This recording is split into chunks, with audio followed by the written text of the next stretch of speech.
The Lives of the Saints by Father Alban Butler, March 22nd, Saint Epaphroditus. Epaphroditus seems to have been born in Philippi. St. Paul uses the following terms to speak of him: my brother, my co-worker, my companion in arms. Philippians 2:25. He had gone to Rome, where Paul was a captive, to bring him a new collection on behalf of the Philippians. There he fell sick with care, but God had mercy on him and would not add sorrow upon sorrow to Paul's soul. The Philippians themselves, when they heard that their emissary had been ill, were burning with desire to see him again.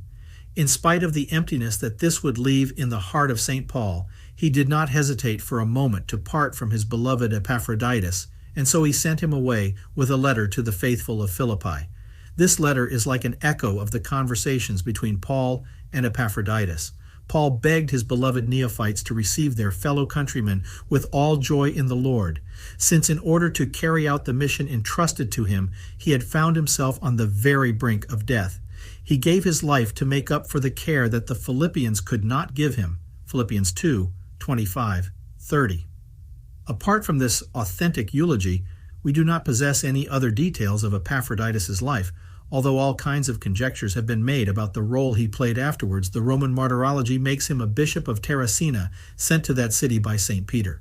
The notes of the martyrology tell us that this news is taken from Epaphroditus. This same allusion is reproduced in Lipomano and in Surio. The latter pretends to know the circumstances in which it happened. Peter, he says, after a stay in Rome, where he baptized a good number of converts, left Linus there as bishop and departed for Terracina. There he consecrated Epaphroditus. Pseudo-Dorotheus, whose testimony is uncertain, makes Linus a bishop of Adria. Theodoret thinks that Epaphroditus was bishop of Philippi, his native city.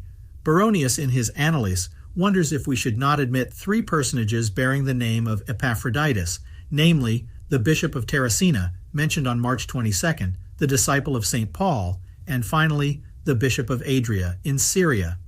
There is a lack of data to be able to solve the problem. St. Paul insinuates in his letter that Epaphroditus occupied an elevated position in his city. This would favor the opinion of Theodoret.